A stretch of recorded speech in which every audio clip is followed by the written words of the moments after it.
जुलाई 24, 2025। ED पूरे mood में थी। मुंबई और दिल्ली में अनिल अंबानी के रिलायंस ग्रुप से जुड़े पूरे 35 जगहों पर छापेमारी करने के लिए। लेकिन ये सब अचानक नहीं हुआ। इसकी शुरुआत हुई 2022 में, जब सीबीआई ने अनिल अंबानी पर 2 एफआईआर दर्ज किए पैसों की हेरा फेरी के आरोप में, और यस बैंक के मालिकों के साथ 3000 करोड़ लोन की डील्स में धोखाधड़ी के मामलों में।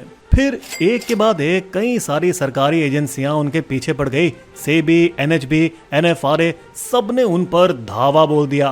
यही नहीं, पैसों की हेराफेरी के केस में तो स्टेट बैंक ने सीधा सीधा रिलायंस कम्युनिकेशन को ही करार दे दिया एक फ्रॉड।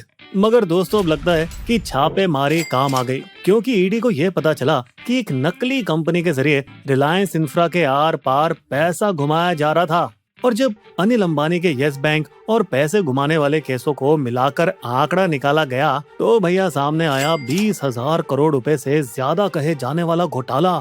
लेकिन कहानी हमेशा ऐसी नहीं थी। दोस्तों, बता दें कि 2005 में भाई मुकेश अंबानी से बड़े बंटवारे के बाद अनिल ने तो रिलायंस का विशाल साम्राज्य संभाला था, जिससे उनकी दौलत 1.8 लाख करोड़ तक पहुंच गई। इतना कि वे बन गए दुनिया के छठे सबसे अमीर आदमी। उन्हें अक्सर बॉलीवुड स्टार और नेताओं के साथ देखा जाने लगा। नवी मुंबई में वे अपने आरकॉम ऑफिस के लिए हफ्ते में 2 बार हेलीकॉप्टर से आया जाया करते थे।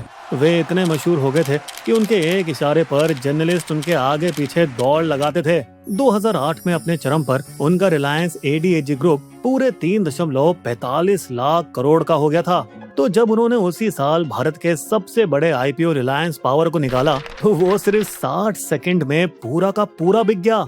लेकिन दोस्तों, असली मोड़ आया 2010 में, जब अनिल अंबानी ने भाई मुकेश अंबानी से गैस दामों की लड़ाई लड़ी, जो कि सुप्रीम कोर्ट तक पहुंच गई। और उनका नसीब भी खराब रहा, क्योंकि फैसला तो मुकेश के पक्ष में ही गया और उन्हें गैस की कीमतें दोगुनी करने की इजाजत मिल गई।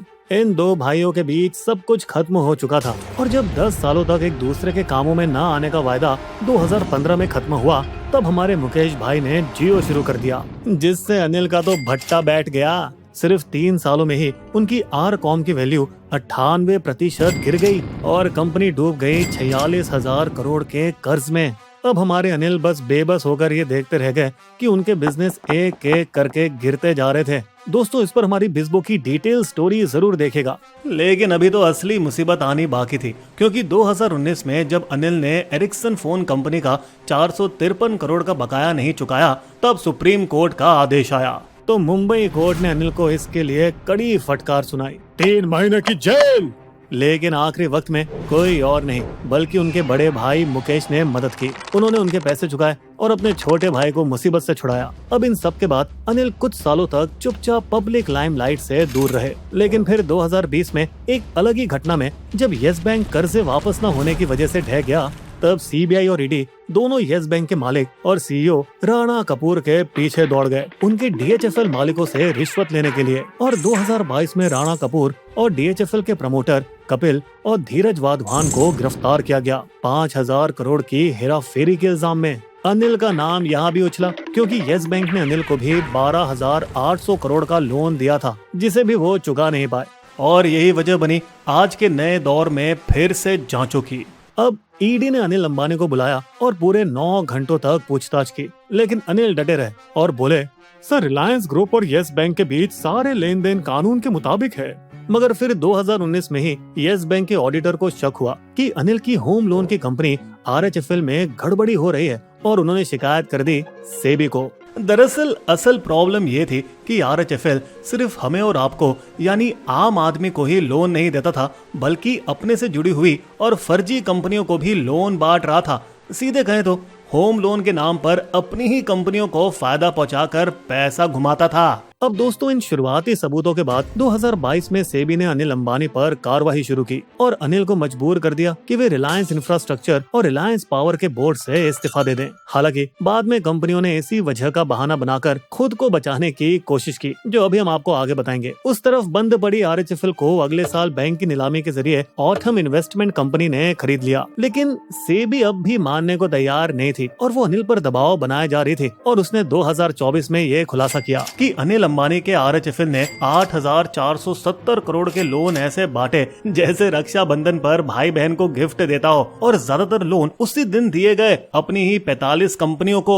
इसके बाद गुस्से में आकर सेबी ने उन पर ठोक दिए पूरे 25 करोड़ के जुर्माने और 5 साल के लिए शेयर मार्केट से उन्हें बैन कर दिया। और उनका जो बचा कुचा बिजनेस था वो भी अब ढहता हुआ लग रहा था दोस्तों। लगभग हर बड़ी रिलायंस ADAG कंपनी दिवालिया घोषित होने पर थी, लेकिन इस सभी शोर शराबे के बीच परिवार साथ खड़ा हुआ था। उनके दोनों बेटे जय अनमोल और जय अंशुल अंबानी, बाप का, दादा का, ताया का। भाई ताया तो ऑलरेडी हिट है। ओह, तो सिर्फ बाप का बदला लेगा तेरा ये अंशुल अनमोल। बेटों के साथ मिलकर अनिल ने सब दोबारा ठीक करने की कोशिश की और अपना ध्यान मोड़ा डिफेंस, ग्रीन एनर्जी और इंफ्रास्ट्रक्चर की ओर। रिलायंस इंफ्रास्ट्रक्चर ने अपने नो टोल रोड मेंटेनेंस और कुछ गैर जरूरी सामान बेचकर जो पैसा जुटाया, उससे उन्होंने अपने लेनदार जैसे LIC, एडिलवाइस और ICICI बैंक का कर्ज चुकाया, जिससे उनका कर्ज 3,831 करोड़ से घटकर सिर्फ 475 करोड़ रह गया। यहाँ तक कि 2025 में इंडिया रेटिंग्स ने भी उनका समय पर कर्ज चुकाने की वजह से उनकी रेटिंग को D से बढ़ाकर B कर दी। अब यहाँ दूसरी तरफ रिलायंस पावर ने अरुणाचल प्रदेश का हाइड्रो प्रोजेक्ट बेचकर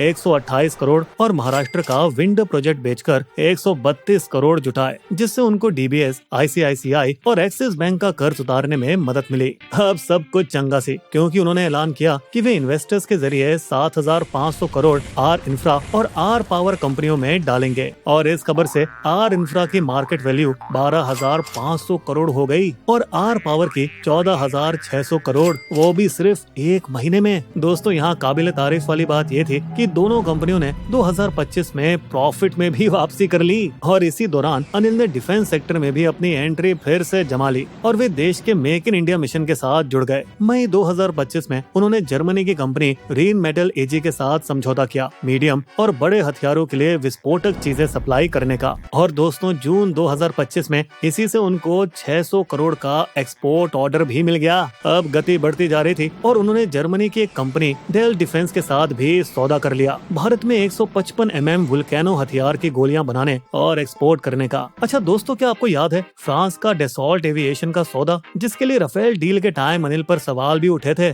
आखिरकार 2025 में उन्होंने ऐलान किया कि नागपुर में फैल्कन जेट्स की असेंबली शुरू होगी और 2028-29 से हर साल 24 एयरक्राफ्ट बनाने का टारगेट रखा गया। लेकिन अनिल जी को कहाँ पता था कि उनके इन बच्चों की सारी प्लानिंग के बावजूद भी उनकी पुरानी फाइलों से अभी और भी कंकाल निकलने बाकी थे, क्योंकि एजेंसियां धीरे धीरे जांच के सारे बिंदुओं को जोड़ रही थी, जिससे जांच फिर उसी यस बैंक लोन के मामले तक पहुंच गई। और अब पता चला कि 2017 और 19 में यस बैंक ने अनिल को 3,000 करोड़ के लोन दिए थे। उनमें से कुछ लोन तो ऐसे थे जो कि अर्जी देने वाले दिन ही मंजूर हो गए थे, जैसे कि कोई जादू हो। लेकिन दोस्तों, ये कोई जादू वादू नहीं। असल में लोन के बदले बैंक CEO राणा कपूर की पत्नी को भी रिलायंस हाउसिंग कंपनी के लोन के नाम पर 450 करोड़ मिले थे। मतलब क्या भुक्कड़ निकले ये CEO पति पत्नी, जिन्होंने रिलायंस हाउसिंग से भी खाया और दीवान हाउसिंग से भी लोन चट्ट कर गए। अब इसके बाद हुआ बड़ा खुलासा CLE प्राइवेट लिमिटेड का, एक शेल कंपनी जिसके जरिए रिलायंस इंफ्रा ने करीब 10,000 करोड़ इधर उधर किए थे और फिर बड़ी ही तरकीब के साथ उन्हें गायब कर दिया।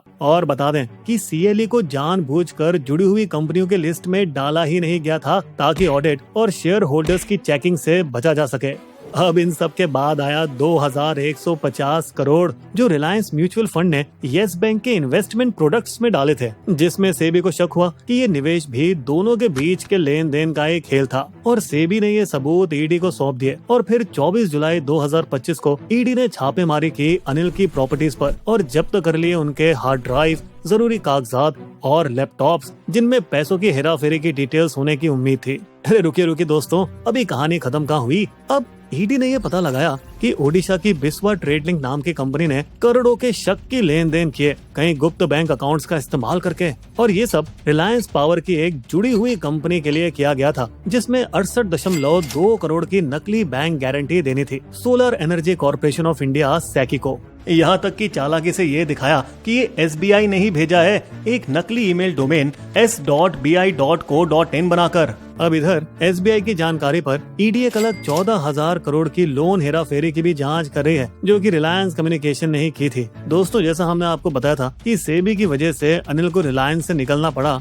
और उसी का बहाना मार के रिलायंस पावर और रिलायंस इंफ्रा ने तुरंत अपना पल्ला झाड़ लिया। देखिए, अब अनिल अंबानी जी दोनों कंपनी के बोर्ड पर तो नहीं हैं और अब उनका मैनेजमेंट से भी कोई लेना देना नहीं है। लेकिन ईडी अनिल के अब भी करीब आ रही है। उन्होंने सबसे पहले ओडिशा के बिस्वा ट्रेड लिंक के एमडी पार्था सारथी बिस्वाल को गिरफ्तार किया और फिर जैसे 2019 में उन्होंने किया था, उन्होंने वैसे ही अनिल अंबानी को फिर से पूछताछ के लिए बुलाया, जहां अनिल ने कहा, देखिए, मुझे इस लेन देन के बारे में रत्ती भर भी जानकारी नहीं है।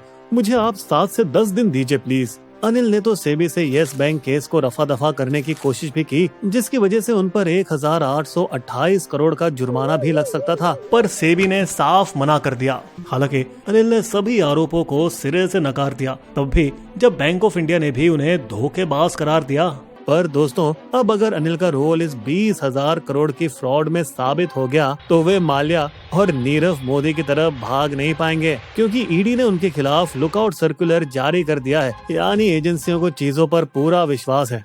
तो दोस्तों, यहाँ सवाल वही है, क्या फिर से परिवार मदद के लिए आगे आएगा? क्या बड़े भाई मुकेश अंबानी एक बार फिर अपने छोटे भाई को बचाएंगे? बिस्बो की शायरी, तड़क भड़क में जीता था वो, रख कर ऊंची शान, चापर में उड़ना हर दिन ही थी उसकी पहचान। उसके घोटालों ने काटी उसकी ये परवाज, फंसा हुआ है कई केसों में अनिल अंबानी आज। हमारे वीडियो कंटेंट के सोर्सेस आपको डिस्क्रिप्शन में मिल जाएंगे।